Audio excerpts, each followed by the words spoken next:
Vamos abrir as nossas Bíblias naquela mini carta de Judas. Crianças, tem alguma coisa no seu boletim sobre a carta de Judas? Na primeira página do seu boletim tem algo lá. Peça para sua mãe e para o seu pai te ajudarem aí, porque eu peço para fazer uma transcrição enfatizando a parte que eu também vou enfatizar agora. Vejam aí, pequenos. Epístola de Judas. Apenas 2 versos, depois partiremos para a Epístola aos Efésios. Na Epístola de Judas, versos 3 e 4. Amados, quando empregava toda a diligência em escrever-vos acerca da nossa comum salvação, foi que me senti obrigado a corresponder-me convosco, exortando-vos a batalhardes diligentemente pela fé que uma vez por todas foi entregue aos santos.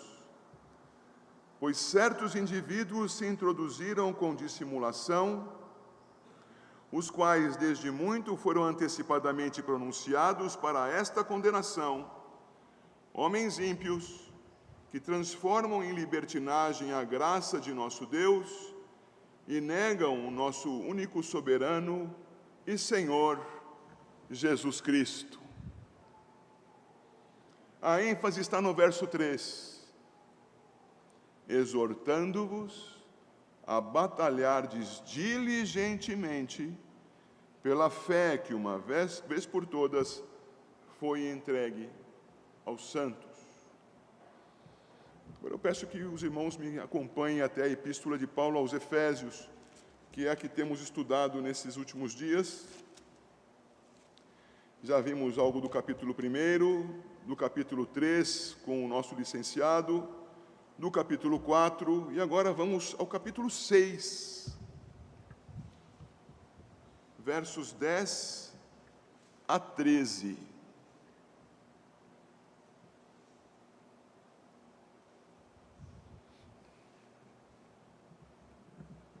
Diz assim: quanto ao mais, sede fortalecidos no Senhor e na força do seu poder, revesti-vos de toda a armadura de Deus, para poderdes ficar firmes contra as ciladas do diabo, porque a nossa luta não é contra o sangue e a carne, e sim contra os principados e potestades, contra os dominadores deste mundo tenebroso, contra as forças espirituais do mal, nas regiões celestes.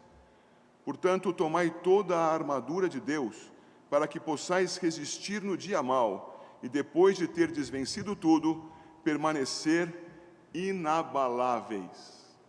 No texto escrito por Judas, irmãos, que era irmão do Senhor Jesus, irmão na carne, evidentemente por ser filho de Maria, porque Jesus não era filho de José, embora se cuidasse que fosse. Mas Judas se apresenta na sua carta como irmão de Tiago, e não dá grandes referências sobre esse Tiago, porque as referências não eram necessárias. Tiago era reconhecido como o líder da igreja em Jerusalém. E a este Tiago, líder da igreja em Jerusalém, cuja atuação você pode perceber lá no livro de Atos, no capítulo 15, a este Tiago, Paulo fará referência no primeiro capítulo da sua epístola aos Gálatas, dizendo que Tiago, um dos pilares da igreja em Jerusalém, o irmão do Senhor, logo o Tiago, líder da igreja, havia antes, como registra João capítulo 7, rejeitado o Senhor Jesus, espezinhado, feito brincadeira com o Senhor Jesus, mas depois creu. E você pode imaginar, sendo ambos filhos de Maria, o quanto fisicamente um provavelmente lembrasse o outro. E sendo crente, a igreja não teve dificuldades em colocá-lo à frente de si. E Judas escreve uma cartinha universal, sem destinatário certo, e a escreve apresentando-se como servo de Jesus, sendo irmão dele e irmão de Tiago.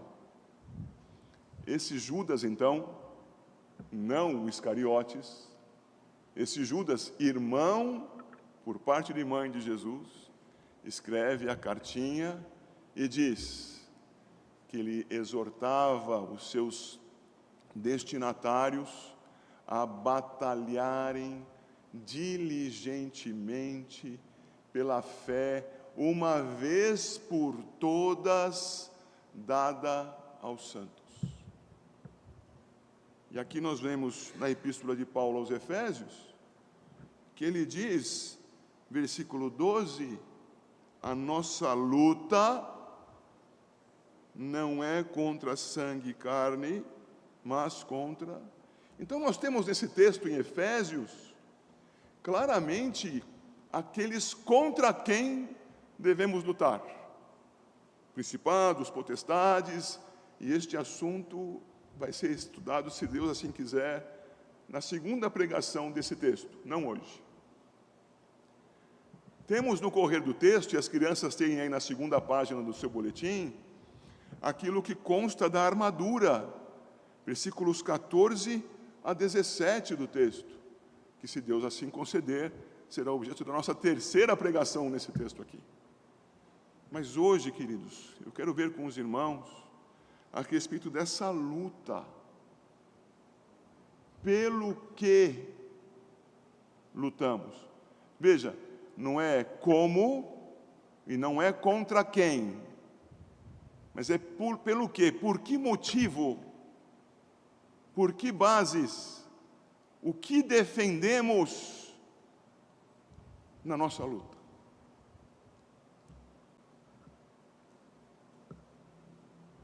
Paulo teve seus combates. E se você puder ir comigo a cada texto que eu projetar ali, será muito bom. Também estão no boletim, para aqueles que estão com a vista mais fraca e a letra é muito pequenininha na tela, vá ao boletim, está ali da mesma maneira. E você verá o texto ali lançado, 2 de Paulo a Timóteo, em seu capítulo 4, versos 1 a 8. Paulo combateu. Pelo que combateu Paulo? Vejamos. 2 de Paulo a Timóteo 4, de 1 a 8. Conjuro-te perante Deus e Cristo Jesus, que há de julgar vivos e mortos, pela sua manifestação e pelo seu reino. Prega a palavra, insta, quer seja oportuno, quer não. Corrige, repreende, exorta com toda a longanimidade e doutrina. Pois haverá tempo em que não suportarão a sã doutrina, pelo contrário, cercar-se-ão de mestres segundo as suas próprias cobiças, como que sentindo coceira nos ouvidos, e se recusarão a dar ouvidos à verdade, entregando-se às fábulas. Tu, porém, sê sóbrio em todas as coisas, suporta as aflições, faze o trabalho de um evangelista, cumpre cabalmente o teu ministério. Quanto a mim, estou sendo já oferecido por libação, que é uma oferta líquida, derramada, libação. E o tempo da minha partida é chegado. Combati o bom combate, completei a carreira, guardei a fé. Já agora a coroa da justiça me está guardada, a qual o Senhor, reto juiz, me dará naquele dia, e não somente a mim, mas também a todos quantos amam a sua vinda. Veja o verso 7. Combati o bom combate. Ele diz ter combatido. Ele nos chama a combater. Em Efésios 6, verso 12, nós vemos o eco desta mesma proposta em Judas, no seu capítulo único, verso 3. E Paulo diz ter combatido. Vemos no versículo que temos aqui, o 2, como ele combateu. E pelo como ele combateu, aprendemos pelo que ele combateu. Observe, como ele combateu. 2, prega a palavra. Insta, já vamos trabalhar essa palavra. Quer seja oportuno, quer não. Corrige, repreende, exorta com toda longanimidade e doutrina. Ao redor de que estão todas estas ações? Ao redor do que estão essas ações, que são os meios, o como ele trabalhou, como ele combateu, está aquilo pelo que ele combateu. Ele não lutou em vão, ele não lutou desferindo golpes no ar, ele lutou por um motivo contra um inimigo e usou para isso ferramentas, instrumentos. Prega a palavra. Instrumento, aproxime-se das pessoas às quais você pregará a palavra. Aproxime-se das pessoas às quais você pregará a palavra. Isto é, insta. Insta, quer seja oportuno, quer não. Chega junto. Corrige pelo meio do quê? Palavra. Repreende com o quê? Com a palavra. Exorta, com toda a longanimidade, com toda a doutrina, isto é, com a palavra. Pelo que ele lutava? Ele lutava pela palavra, meus irmãos. Ele lutava por aquilo que o Senhor lhe deu, por aquilo que é o nosso tesouro, a bênção que temos em nossas mãos, a verdade revelada por Deus. Quando eu disser para você palavra, não pensa num livro, não pensa num compêndio, não pensa só num registro, pensa na verdade, no que Deus revelou e então foi registrado, e então foi editado e feito num livro. A verdade, a revelação de Deus, a nossa instrução, como nós chamamos a regra de fé e de prática. Era por isso que ele lutava, por isso ele combateu o bom combate, por isso, verso 5, ele suportou as aflições, por isso, verso 5, ele fez o trabalho de evangelista e cumpriu cabalmente o seu ministério, por isso ele estava na iminência de ser morto, porque ele sabia que já estava sendo apresentado na sua última hora, aguardando por sua morte. Mas por quê? Porque ele era um revolucionário? Somente por causa da sua proclamação, prega a palavra, insta, exorta, corrige, repreende, da palavra de Deus. Era por isso que ele combatia. A pergunta que faço é: quem combaterá como Paulo? Eu sempre gosto de fazer a seguinte ênfase: quando nós olhamos para as Escrituras, pensamos logo, e com muito boa razão, no nosso Senhor Jesus. Ninguém foi como o Senhor Jesus. Nosso Senhor Jesus, de fato, combateu o bom combate até o final, e pelos mesmos motivos que Paulo. Mas quando nós pensamos no Senhor Jesus, nós também pensamos inalcançável. Então, uma vez que ele é inalcançável, eu dou um desconto para mim mesmo e fico aqui na minha miséria, fazendo só o mínimo dos mínimos que eu considero válido. Mas não, quando nós citamos o exemplo de Paulo, nós não citamos a Deus, citamos a um homem redimido como nós. E se ele combateu o bom combate, gastou-se até o fim, isso quer dizer que eu e você também temos as mesmas condições sob o poder do Espírito Santo de Deus. Eu e você.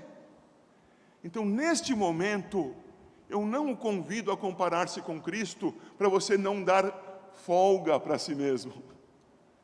Mas eu convido você a comparar-se com Paulo e não dar 1 milímetro de folga para si mesmo, para que em Cristo você também combata o combate.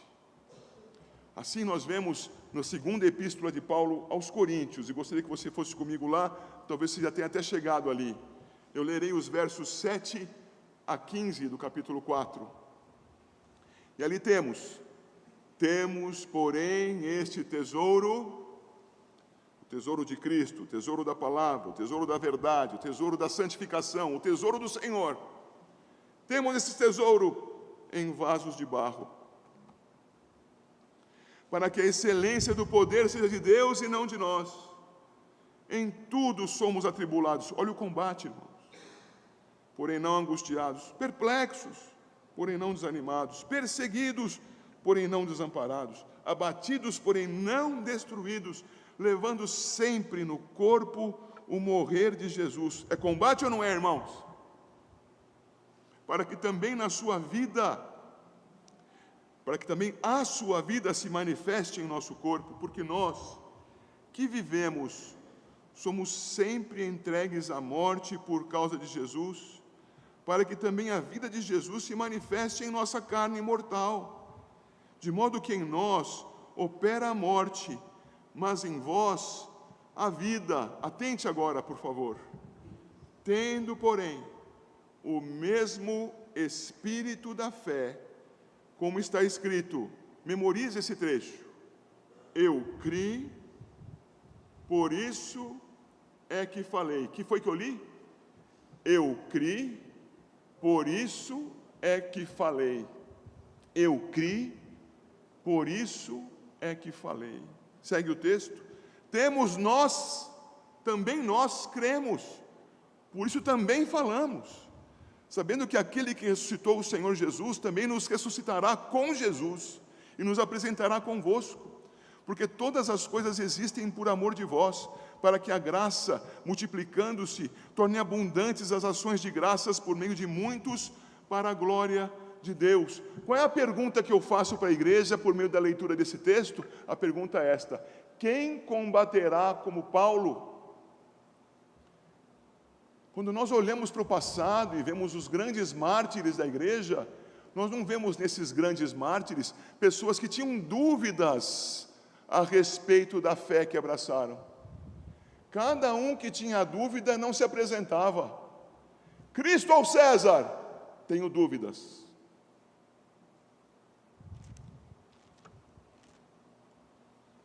Não responda a pergunta.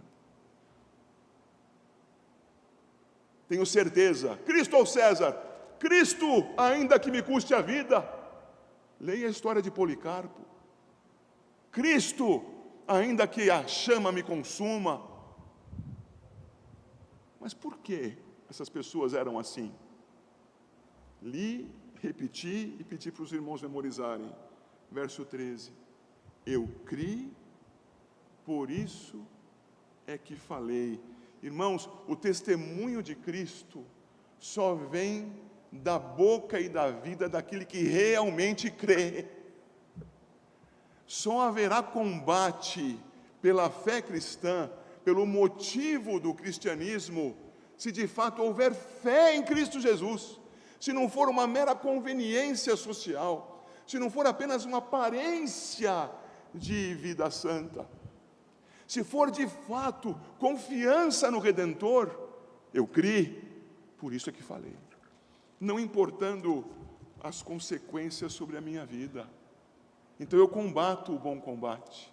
Então eu estou pronto a, como ele diz aos Efésios, que eu volto a ler no capítulo 6, a dizer: Senhor, fortalece-me na força do teu poder.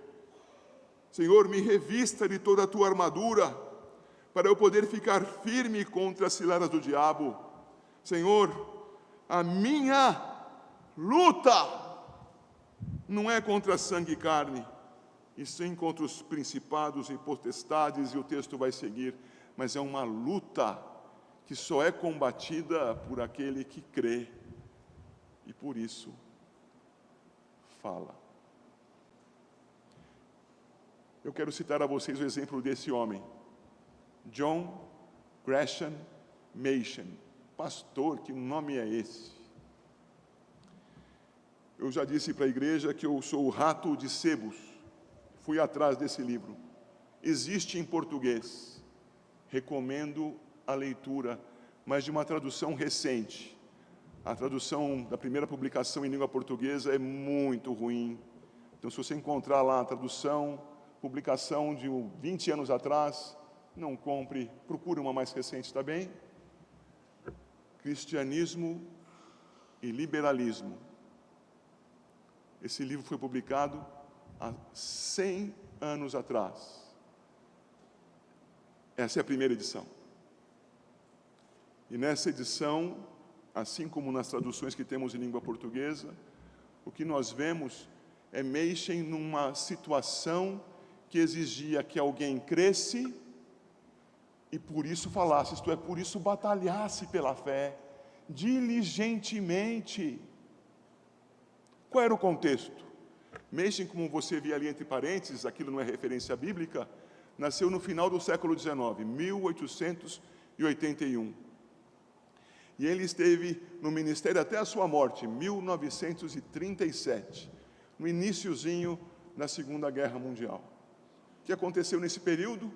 Estudante, estudioso.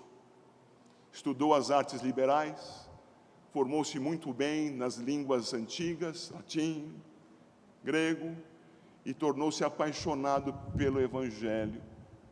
Foi ao seminário. E ao seminário ele foi numa universidade ainda muito famosa, lá na Pensilvânia, Princeton, a Universidade de Princeton. E ali se tornou professor. A partir de 1906, doutor em teologia, começa a ser professor daquela faculdade. Foi professor ali por 23 anos, até 1929. E o que acontecia naquele período? Princeton, que era uma universidade excelente. Em Princeton estudou Ashbel Green Simonton, o nosso precursor aqui, nosso missionário. Em Princeton ensinaram Charles e depois Archibald Hodge, teologia sistemática, sólida, forte. Estudavam ali a teologia sistemática de Turretini, calvinista, firme, como chamaram depois, old school, quer dizer, conforme as Escrituras. Mas foram se deixando levar pelos pensamentos alemães. E a teologia alemã do final do século XIX e início do XX vai questionando se a Escritura Sagrada, se a Bíblia de fato era Escritura Sagrada. Continue comigo, isso é importante.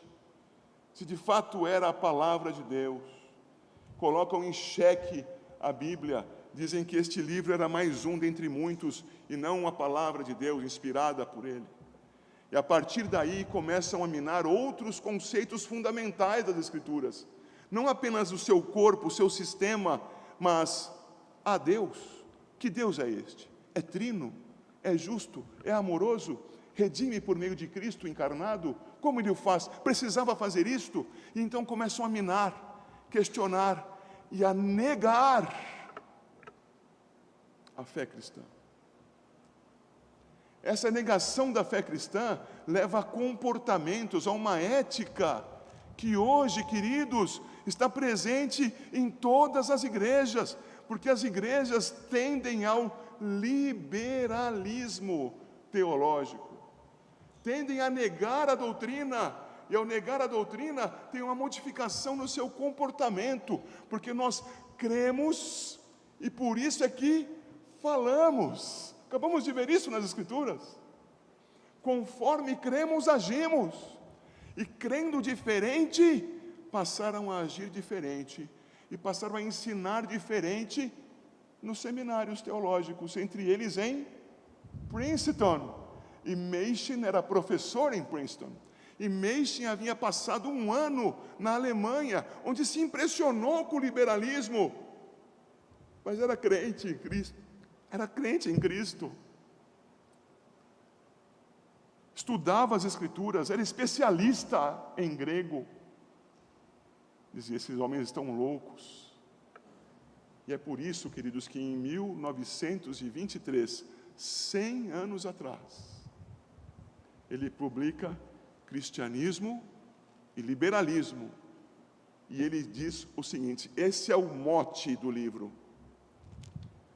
São duas religiões diferentes. Liberalismo não é cristianismo. Onde você vir a negação da inspiração das Escrituras, a negação da Trindade, a negação da encarnação virginal, a negação da substituição vicária de Cristo, pela igreja, onde você vir que não há pecado, onde você vir que o contexto mundial permite que, pela atualização dos conceitos e das culturas, a palavra também deva ser atualizada, onde você vir isso, você estará vendo liberalismo. E onde você vir isso, você não estará vendo cristianismo.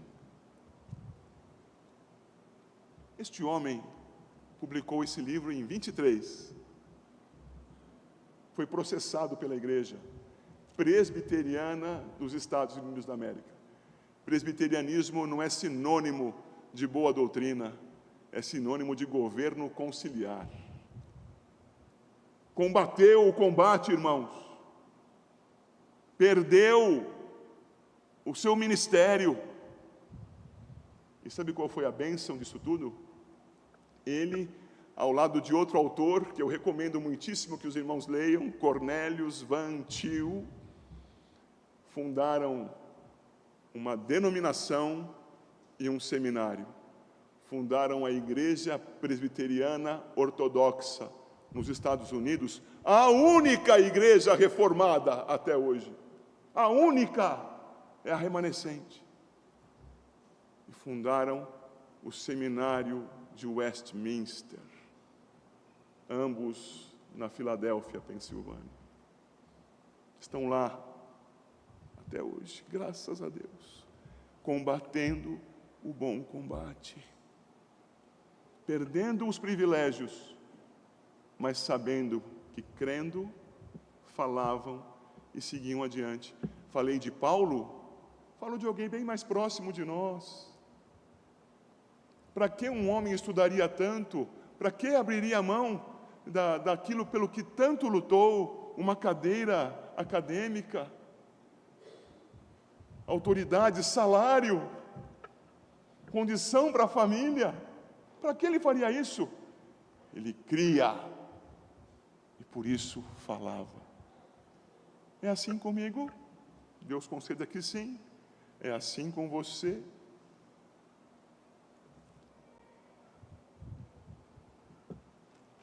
Vamos ver a epístola de Paulo aos Efésios e conduzir-nos ao final dessa pregação.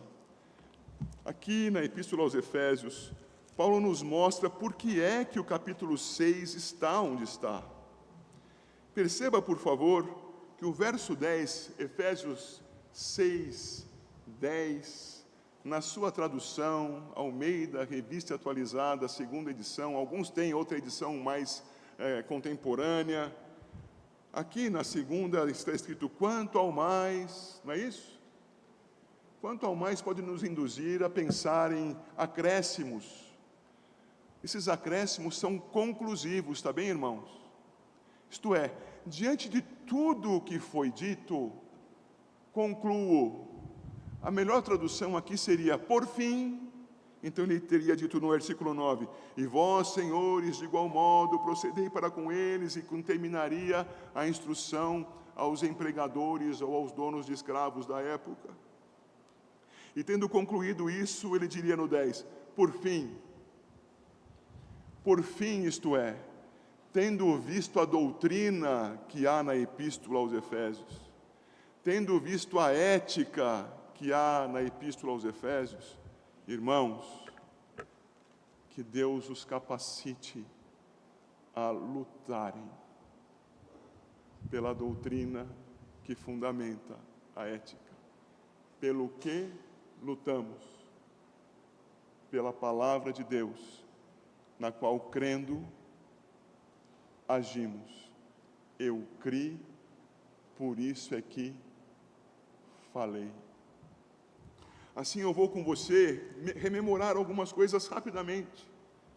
Quando vimos, semanas atrás, enganados com a verdade, vimos no capítulo 1, que nós, olhando para o texto, perdemos a razão de ser central dele. Com a verdade da predestinação diante dos nossos olhos, nos esquecemos que esta verdade não tem fim em si mesma. A razão dela ser é que nós, como Igreja de Cristo, glorifiquemos a Deus. Versículo 6, tudo isso que está aqui também no 12 e no 14, para louvor da glória da sua graça. Qual é a razão da existência? A glória do Senhor, não a glória do homem, para quem querem atualizar a Bíblia. Queridos irmãos, nós amamos as pessoas ao nosso redor. Você conhece algum adúltero? Em amor a Deus e por amor a essa pessoa, compartilhe com ele o Evangelho. Conhece um mentiroso? Da mesma forma. Conhece um homossexual? Da mesma forma. Porque em Cristo Jesus, se houver fé neles, essas pessoas em Cristo, há a transformação das suas vidas. Cristo pode transformar aquela vida. Mas para que Ele o fará? Para a sua glória, a razão de ser de tudo, a razão da existência. Logo, a base está em Deus. Continue comigo no texto aos Efésios e veja o capítulo 4, de 8 a 11, que já estudamos na semana passada, quando falando sobre a reforma, vimos os versículos 8 a 10. Por isso diz, quando ele subiu às alturas, levou o cativo o cativeiro e concedeu dons aos homens. Ora, que quer dizer subiu, senão também que havia descido até as regiões inferiores da terra. Aquele que desceu é também o mesmo que subiu acima de todas as coisas, acima dos céus. Estou lendo errado, acima de todos os céus, para encher todas as coisas. Não vou pregar de novo esse texto, pregamos semana passada. O que é preciso você ver aqui? Que aqui está algo pelo que lutamos. Lutamos pela glória de Deus? Sim. Lutamos pelo ministério de Cristo Jesus. Nenhuma vírgula a menos, nenhum dado a menos. O Filho de Deus Altíssimo, nascido da Virgem, crescido em santidade, com seu ministério de transformação de vidas, de anúncio e de cumprimento da palavra de Deus, de morte e de ressurreição. Nenhum detalhe deixado para trás. Por isso nós lutamos. Eu continuo com vocês no capítulo 2, versos 17 e 18. Nesse capítulo, que nós ainda não estudamos aqui, ao menos não nessa oportunidade, vemos que o Senhor em Cristo redime um povo para si de todas as origens. Versos 17 e 18 do capítulo 2. E vindo, Jesus Cristo vindo, evangelizou paz a vós outros que estáveis longe. Quem são estes? Os gentios, os efésios. E paz também aos que estavam perto. Quem eram aqueles? Os judeus. Paz a uns, paz a outros. Verso 18. Porque por ele ambos temos acesso ao Pai em um Espírito. Irmãos, nós batalhamos pela unidade da igreja ao redor de Cristo. Não é a unidade da igreja ao redor da denominação. Não é a unidade da igreja ao redor de um santo pervertido num ídolo. Não é a unidade da igreja ao redor de uma doutrina eleita pelos homens. É a unidade da igreja ao redor de Cristo Redentor, para a glória de Deus, segundo as Escrituras. Este final é importantíssimo. Segundo as Escrituras. Batalhamos? Diz o texto ainda no capítulo 2, versículo 10. Eu pulei alguma coisa ali. Pulei mesmo. Graça e fé. Versos 8 e 9. Vamos voltar um pouco atrás. Graça e fé. Veja lá que diz: pela graça sois salvos mediante a fé, e isto não vem de vós, é dom de Deus, não de obras para que ninguém se glorie. Isso é uma base da crença reformada nas Escrituras. Como alguém pode imaginar-se cristão lutando para que seja salvo com seus próprios esforços? Como pode imaginar que a fé que tenha seja originada nele mesmo? As pessoas que oram imaginando que tenho fé, a minha oração é poderosa e forte, esquecem-se, ou talvez mesmo ignorem por completo, que a fé não é própria. A fé lhes é concedida, é dom. Graça, fé. Lutamos por isso? Eu criei. Por isso é que falei. Então avanço para o 10, pois somos feitura dele, criados em Cristo Jesus, para boas obras, as quais de antemão preparou para que andássemos nelas. Isso é a ética, irmãos. Da doutrina do que cremos, decorre o como vivemos. Pessoas que dizem ser cristãs e vivem licenciosamente, vivem fazendo o que lhes dá na cabeça, ou não creem, ou não sabem em que creem. Porque a fé cristã, a doutrina, nos dirige quanto ao que fazemos. Mais uma vez, repito o verso 13 do capítulo 4, 2 aos Coríntios. Eu criei, por isso é que falei. A ética cristã, e é claro, eu não lerei de 5:3 a 6:9, mas você pode compreender que aí está o registro paulino nessa carta do como as pessoas devem se comportar. Pelo que lutamos? A palavra, a doutrina, os seus efeitos, a ética. É por isso que lutamos, irmãos. Lutamos. Porque não haverá adversário se não houver fé verdadeira. Não haverá armadura se não houver fé verdadeira. Não me adianta ir ao capítulo 6 de Efésios, estudar contra quem lutamos para ficarmos impressionados, potestades e poderes. Ai, que medo! Será que eu vou conseguir enfrentar? Mas se não crer, não vai poder enfrentar.